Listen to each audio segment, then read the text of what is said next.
India believes that it has inflicted a cost on Pakistan for terrorism, which will deter Pakistan from supporting terrorism. Pakistan believes that it has deterred India's attempt to deter it. So, very frankly, I doubt that the needle has moved very far. Attacks like this are not going to deter, they are only going to increase the resolve of those who think that they want to die for a greater cause. In the end, the solution to the problem of terrorism has to be far more complex than the overly simplistic one-liners that constitute domestic politics. It is time to calm down and actually look at how do we achieve objectives that we set out for ourselves.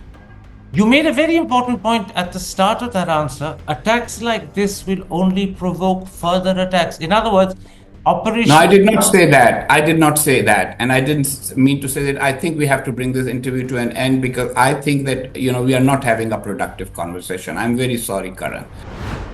Even if Pakistan today decides that we are going to shut out these groups, there will be some groups that will still act.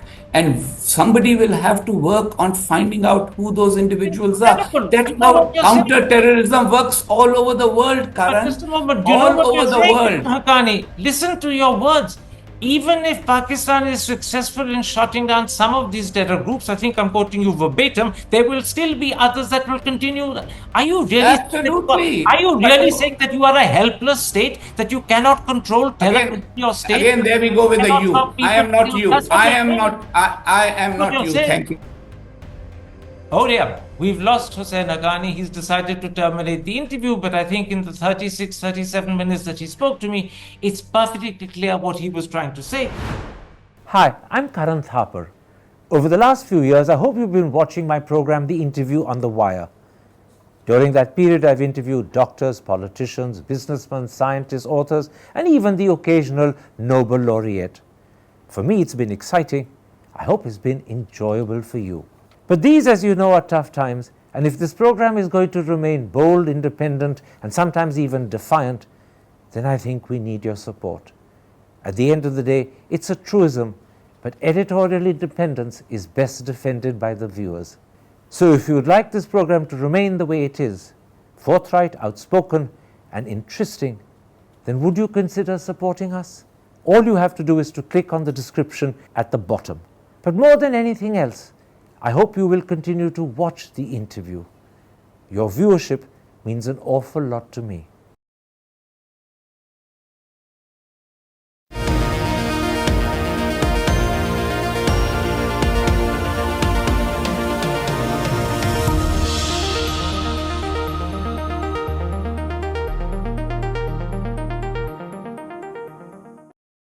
Hello and welcome to a special interview for The Wire.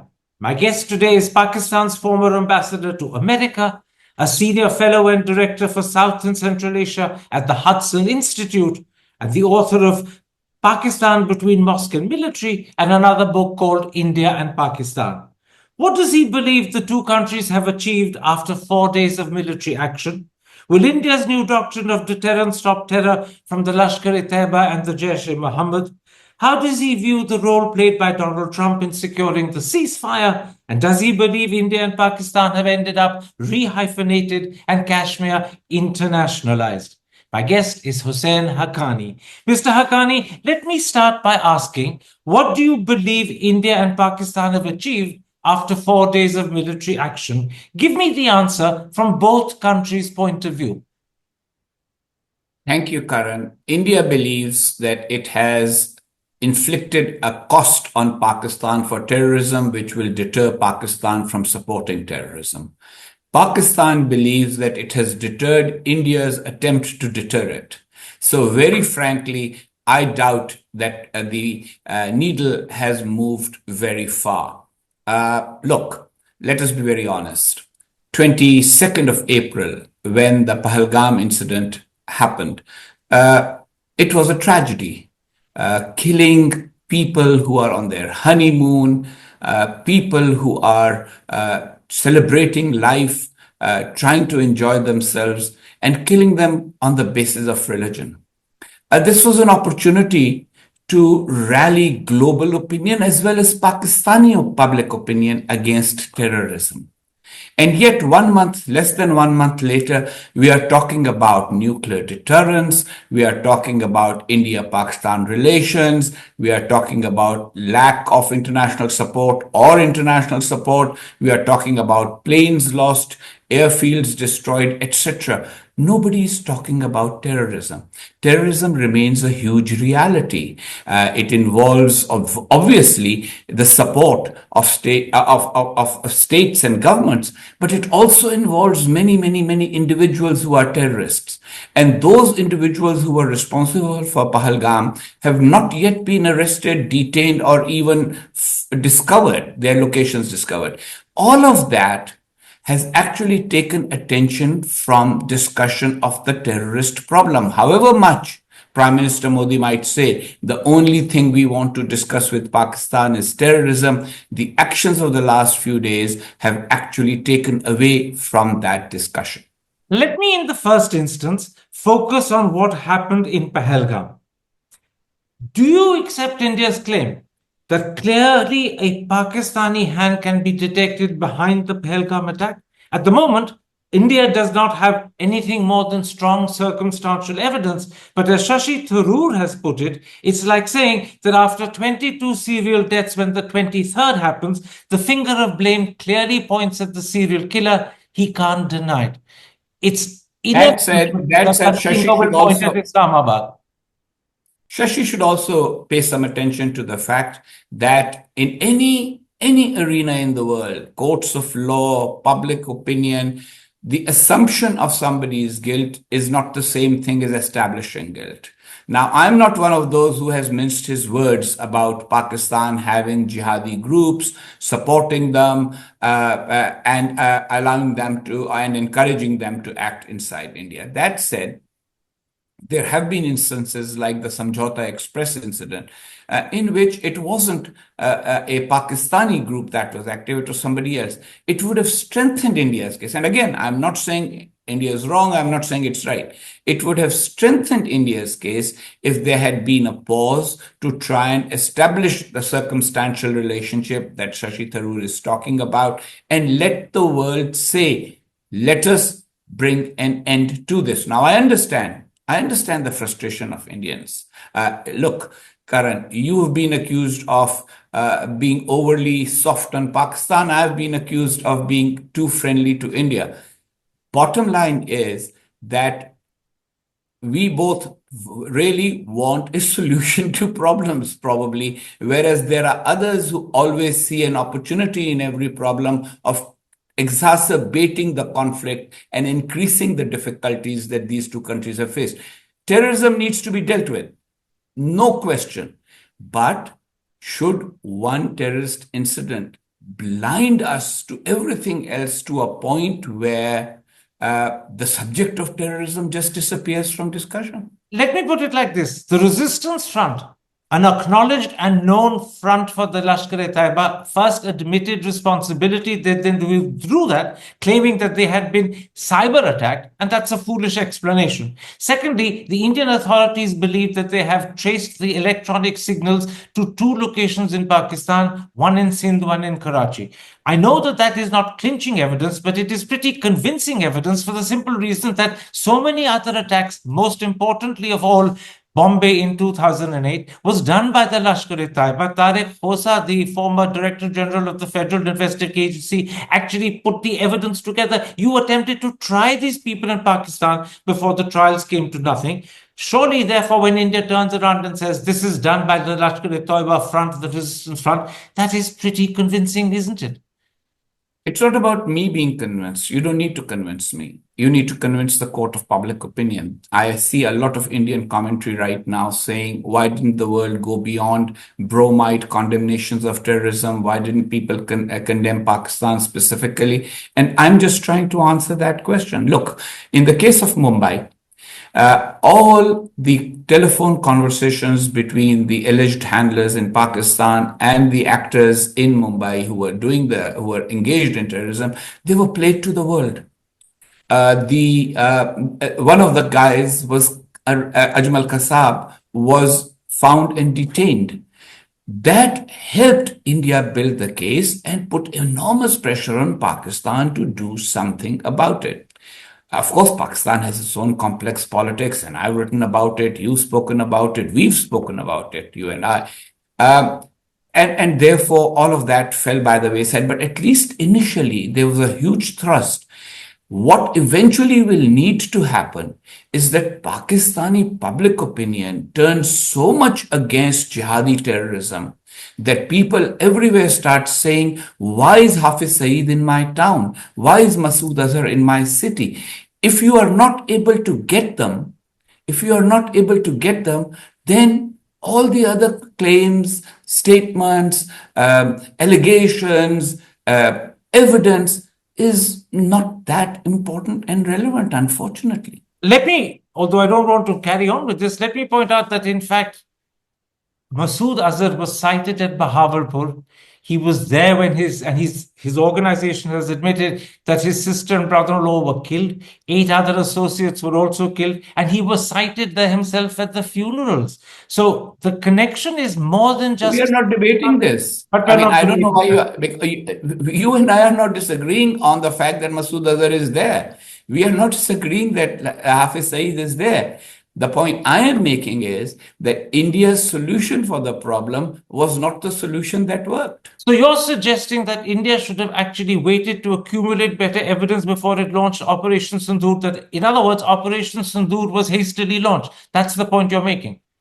The point I'm making is that when you have an issue with your neighbor, and that neighbor is also nuclear armed, this rhetoric that you are going to destroy the neighbor is not going to get you the kind of support that you want on the issue of terrorism. If you want to tackle terrorism, and if you are convinced that there are forces in Pakistan that are entrenched and that are hell-bent on causing terrorism inside of India, then the solution to that is to make sure that everybody else in Pakistan stands up and says, because Pakistan is also having a lot of terrorist attacks, so people in Pakistan have a reason. May I complete? You need to drive a wedge between those who feel that terrorism in India is as bad as terrorism in Pakistan, instead of just using absolute threats of power, which don't and force, which don't seem to have brought any results. Mr. Haqqani, you're an objective person. You're the director for Central and South Asia at the Hudson Institute. Do you really believe if that evidence had been available to people in Pakistan, a change of opinion in Pakistan would have happened? It didn't happen after 2008, and there was convincing, clinching, irrefutable evidence of the Lashkar involvement. It hasn't happened on many other occasions when after. I do not agree with that. I do not agree with that. A Pakistani to come to India. If those opportunities to change opinion didn't work, why would it happen now? That's the point that many people in India say. We're battering against a brick wall when we try and convince Pakistan it's better to take action instead. Karan, that was a very long question. The bottom line is that the facts are wrong. After 2008, there was a lot more support and sympathy for India in Pakistan. That's point number one. Point number two, there was a lot more active support and sympathy for India around the world. International public opinion was firmly behind India. But no one in Pakistan was brought to justice. When you ask a question, have the patience to listen. I didn't think you were one of the Noida anchors. Sorry. The President of the United States himself got involved. It was the last few days of President Bush's administration. He specifically said that these are the people that the CIA has identified. Pakistan has to act against them. None of that happened this time. So I'm just, as a friend, posing the question, has anybody started thinking in India why it didn't happen? And I'll tell you why it didn't happen. People do not want terrorism. Around the world, people believe that India is a victim of terrorism. People also believe that Pakistan has allowed these groups to flourish. But at the same time, international opinion is not ready for another India-Pakistan war. So you're saying You're saying, therefore, that India jumped the gun. It should have waited to collect evidence. When that evidence was available, it should have launched Operation Sindoor at that point. No, By again, launching it ahead no, of no, the no, evidence, no. you're saying it jumped the gun. Karan, this is not about Operation Sindoor. I'm talking about the bigger picture. Let us get out of the moment and look at the bigger picture. How Israel has been a victim of, or says it has been a victim of terrorism. When the October 2023 incident happened, and a lot more Israelis were killed, everybody in the world was on Israel's side. What happened?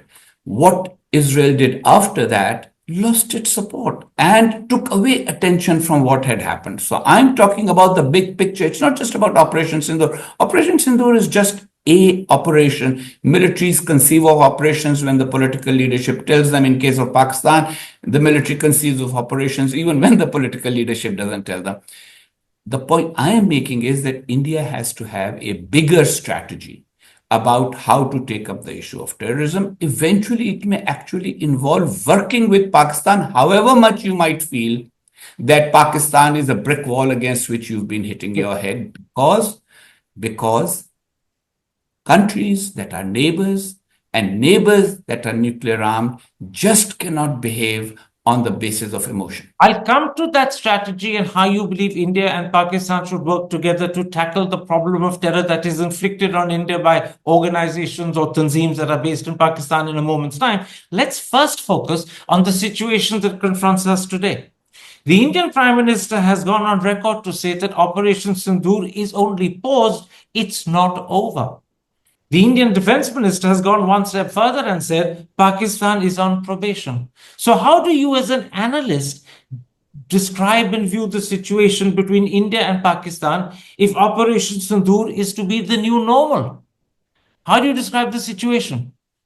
The situation is fraught. And very frankly, I ask the question, why did India pause the operation? Obviously, you pause an operation when you feel either it's not going right or it might result in costs that you hadn't calculated earlier.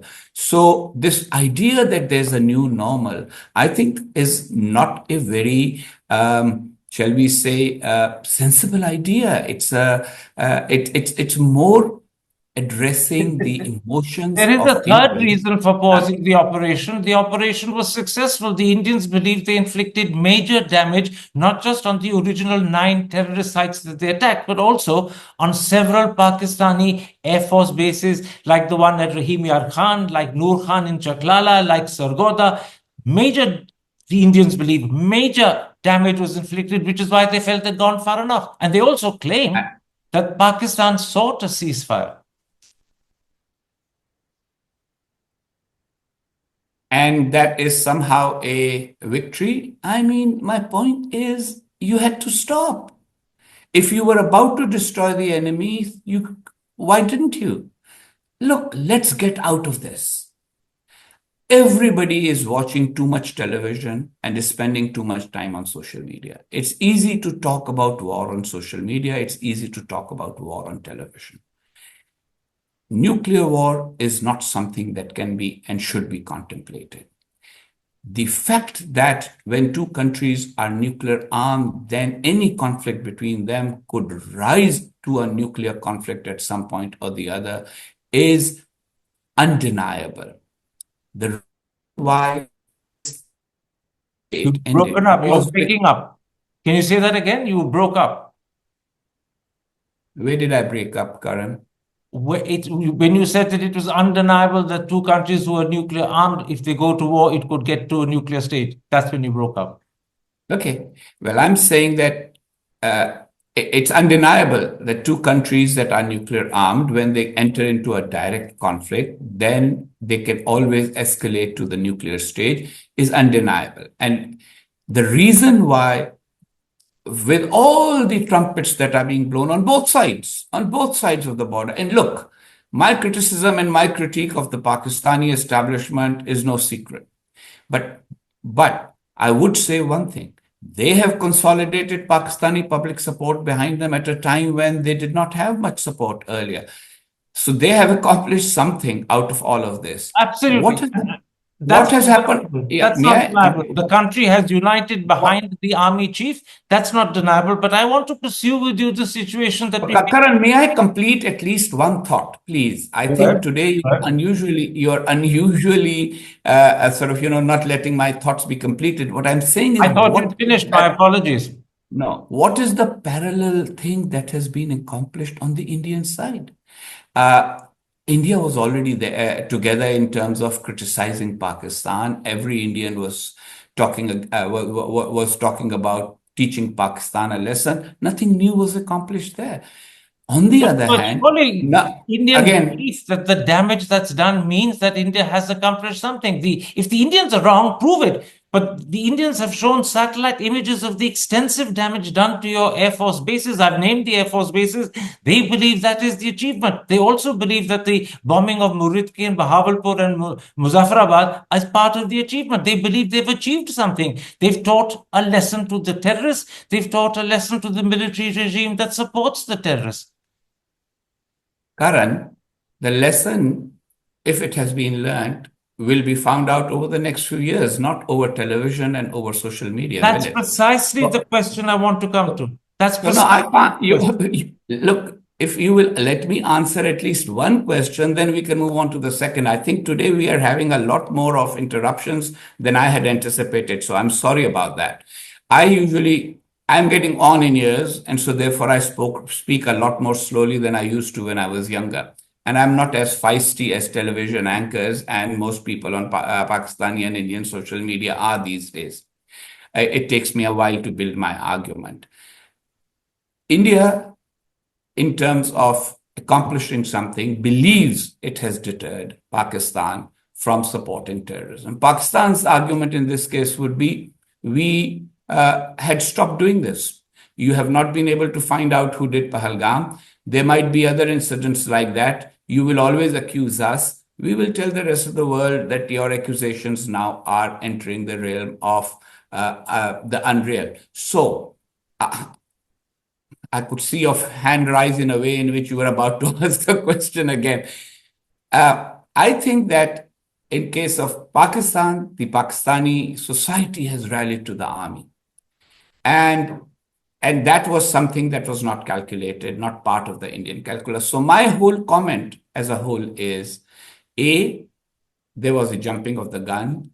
B, the expectations and the expectations from the operation were not fulfilled. You did not go there to damage a few airfields. You went there with the intention of telling the Pakistanis that you will pay an unbearable price for supporting the jihadis. But surely damaging is not the way of giving that message to the Pakistanis. Damaging Bahawalpur and Muridki was the way of giving that message. There's not a contrast between the two. They're the same.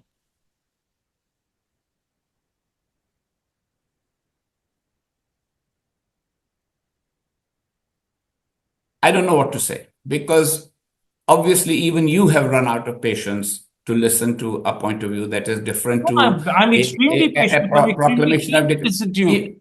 Every time I open my mouth, you interrupt me. Can I put this to you? Sorry. Because I'm trying to get you as an analyst. Yeah, I'm going to speak the way I speak. You're not going to make me speak. You're not going to put words in my mouth. So no, I don't want to put words in your mouth. I want to encourage you to speak the way you speak. You're not encouraging me. You're discouraging me, Karan. I'm so sorry. You're discouraging me. Every time I try to say something, you interrupt with a question after a question. So the first question has not been answered. So how is this a healthy discussion? If Hafiz Saeed is still active, if Masood Azhar is still active, if the jihadi organizations and their resolve hasn't been broken, then what have you achieved? Okay. Except a few pockmarks in a few airfields. And that was not all. You raised the question, what has India achieved? Now, India has said that hereafter every act of terror will be seen as a declaration of war, right? This means that the key question from the Indian point of view is, do you believe Operation Sindoor and the military action that followed will be sufficient to deter those groups in Pakistan or the Pakistani ISI, if it's involved, that inflict terror on India? Will LET and Jaish be reined in? Or will there be more terror attacks in the not so distant future? That's the critical question, because if there are more attacks, we'll be inevitably drawn into a full-fledged war. And that's the point I was trying to make from the beginning. Attacks like this are not going to deter, they are only going to increase the resolve of those who think that they want to die for a greater cause. In the end, the solution to the problem of terrorism has to be far more complex than the overly simplistic one-liners that constitute domestic politics. It is time to calm down and actually look at how do we achieve objectives that we set out for ourselves. You made a very important point at the start of that answer. Attacks like this will only provoke further attacks. In other words, Operation... No, I did not say that. I did not say that. And I didn't mean to say that. I think we have to bring this interview to an end, because I think that, we are not having a productive conversation. I'm very sorry, Karan. My apologies. What did you say? Because it sounded very much like that. My feeling is, forget it. You didn't even hear what I said, right? I did. I heard you very closely, which is why I asked you that question. I choose my words very carefully. And you repeat your words then. No, but you see, I have had too many interruptions. I have not been able to complete a single thought. And I feel that this is going in a direction that I do not want it to go to. I said that it will only increase the resolve of those who are committed to terrorism, the jihadis, the extremists. They do not get deterred just because somebody bombs them. We saw that in Afghanistan. We saw that with Al-Qaeda. We saw that with ISIS. There has to be a smarter way to tackle terrorism.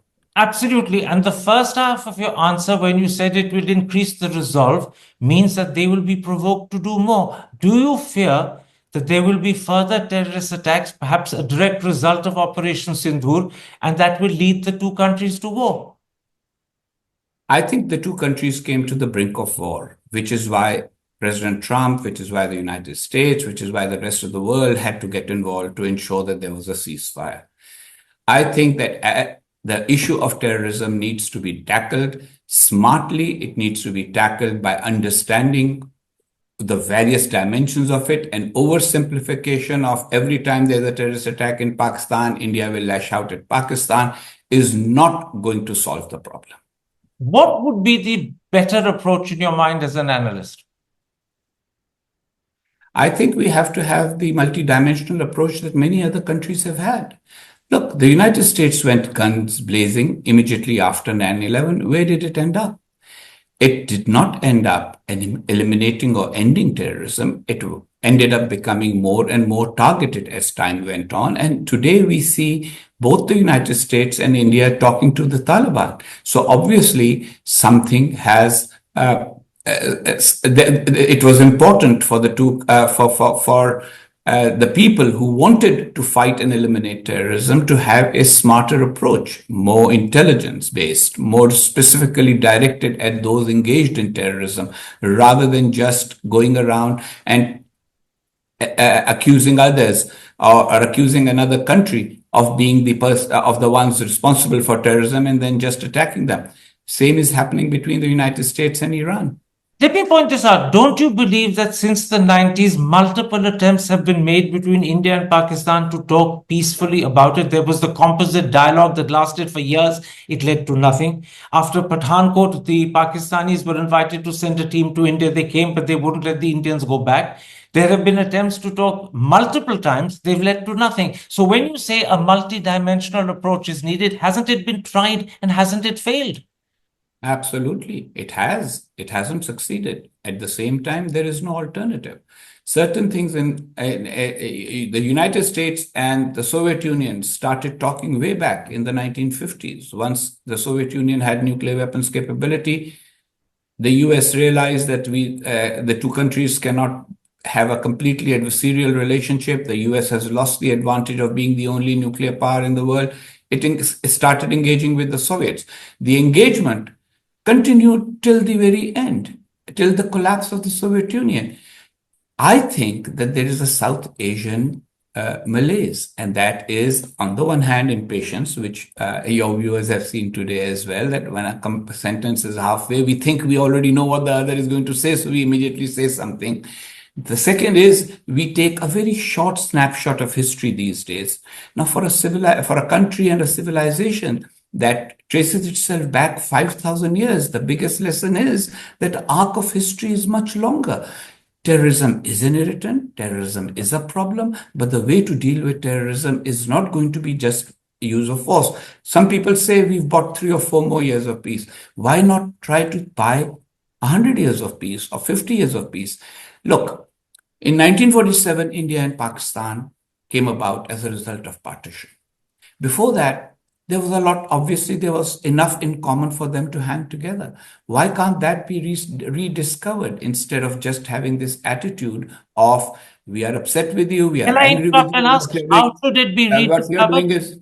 what you're doing is Can I wrong, and interrupt and because ask what you, you're doing is how should the what. spirit of 1947 be rediscovered? It's a very important point you're making. I'd like you to explain it to the Indian audience. What needs to be done to rediscover that spirit?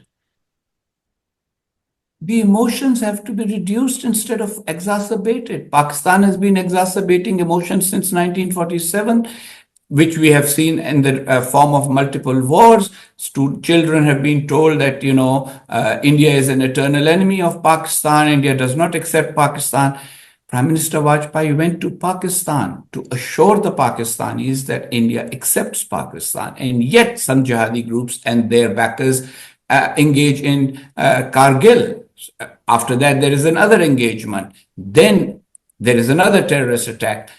At some point, India has to develop the resilience to say, you know what, these terrorist attacks, we will find a way to punish the terrorists directly. And here I have a point to make. If in those 9 attacks, Hafiz Saeed or Masood Azhar had actually been eliminated, don't you think that would have been something where India could have said, we accomplished something? And if I may complete, and there, India has a weakness. That weakness is that its intelligence is not always perfect, that its actions are not as precise. There is a tendency in both India and Pakistan to try and resolve problems by screaming on television and on social media rather than the hard work other nations have successfully done. Hopefully, this incident and the subsequent events will make both countries aware of what they need to do. You began your answer, Mr. Haqqani, by virtually making my point, by talking about how India has reached out. You took the example of Atal Bihari Vajpayee, assuring Pakistanis that India has an interest in the strength, survivability, and progress of Pakistan. And what happened? Kargil happened. Who did Kargil? Your army chief. And the country was in denial that the army chief... First of all, you and I were going to talk as analysts. I'm only quoting what you're saying back to you. You're making my point for me. Again, this is becoming adversarial. I don't like that. And that is something not correct. I have taken a lot of risks in my life to defy the army chief you describe as mine.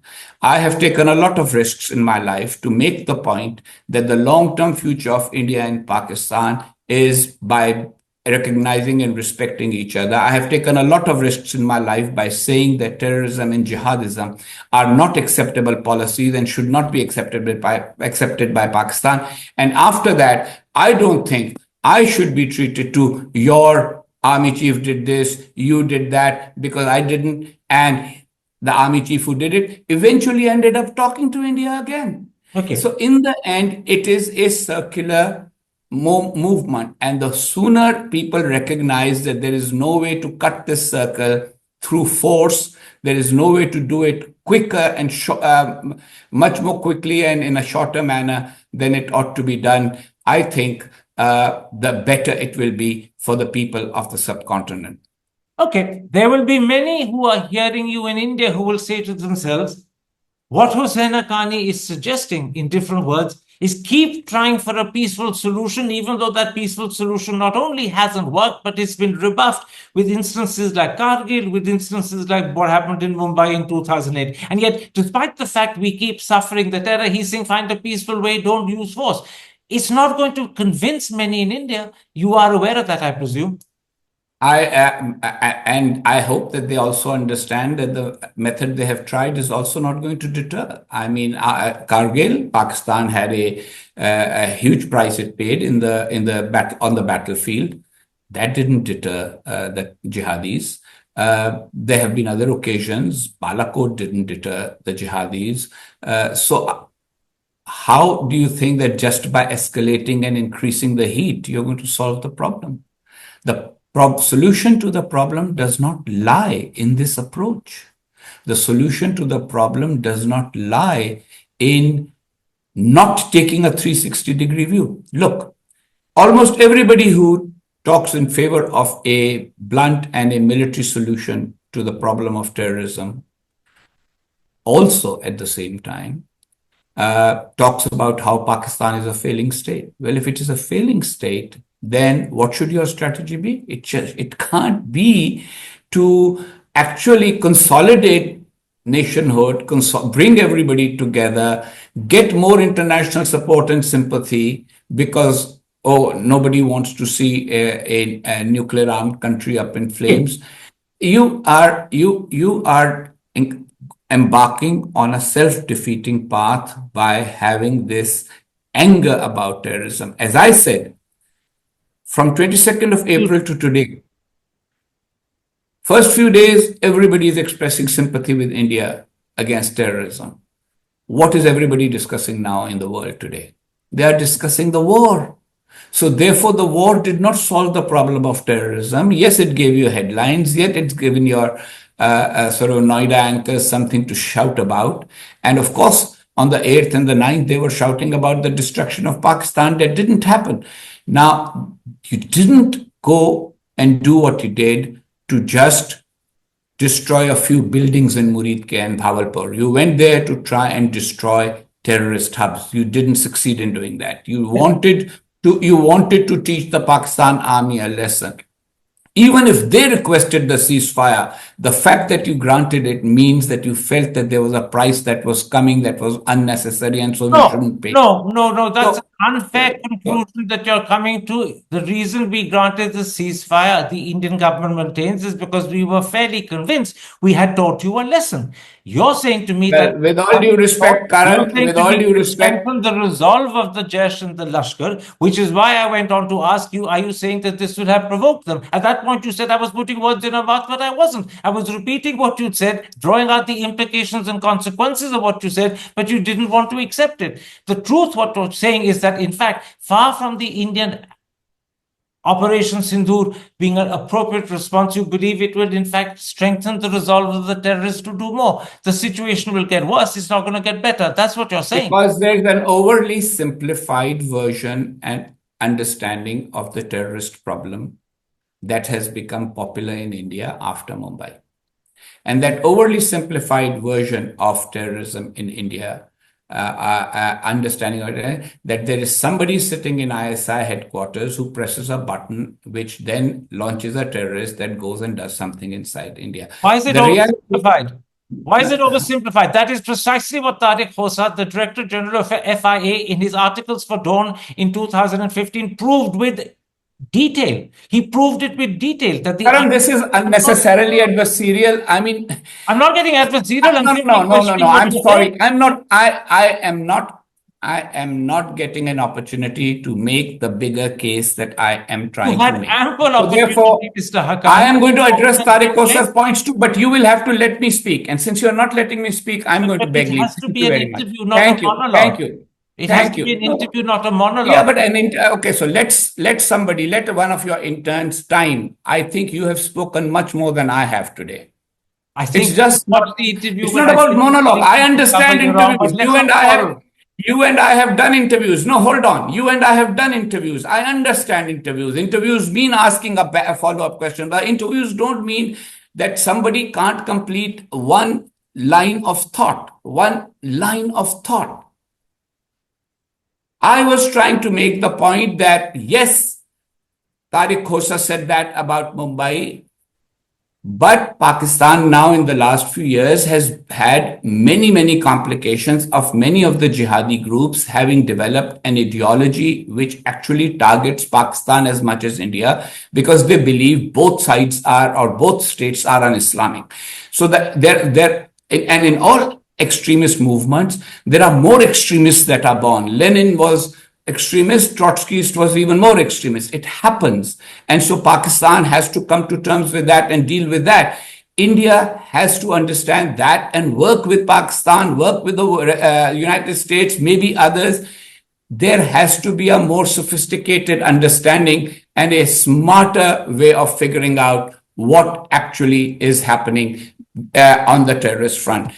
Knee-jerk reactions, having this whole anger that we see on that has become much more pronounced, and understandably so. I understand that terrorism is not an easy thing to live with, but in the last 4 years, there was definitely a decline in the frequency of terrorist attacks, which is why these young people felt comfortable enough to go to Kashmir and to go for their honeymoons there. So it is a much more complex political reality. Even if Pakistan today decides that we are going to shut out these groups, there will be some groups that will still act. And somebody will have to work on finding out who those individuals are. That's how counter-terrorism works all over the world, Karan. Just a moment. Do you know what you're saying, Haqqani? Listen to your words. Even if Pakistan is successful in shutting down some of these terror groups, I think I'm quoting you verbatim, there will still be others that will continue. Are you really Absolutely. Are you really saying that you are a helpless state, that you cannot control terror in your state? Again, there we go with the you. I am not you. I am not you. Thank you.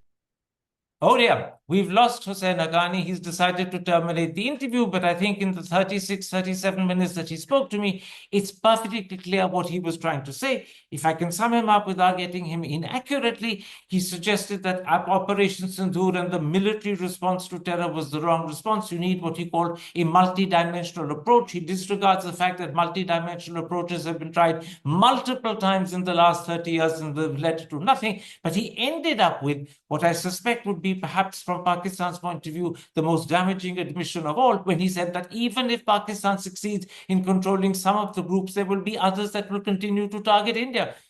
And that's the point at which, when I pointed out to him that he was suggesting that Pakistan is a helpless state that cannot actually even control people within its own borders, that he decided to switch the camera off. Sadly, that's an incomplete interview, but that's all we're going to be able to show you.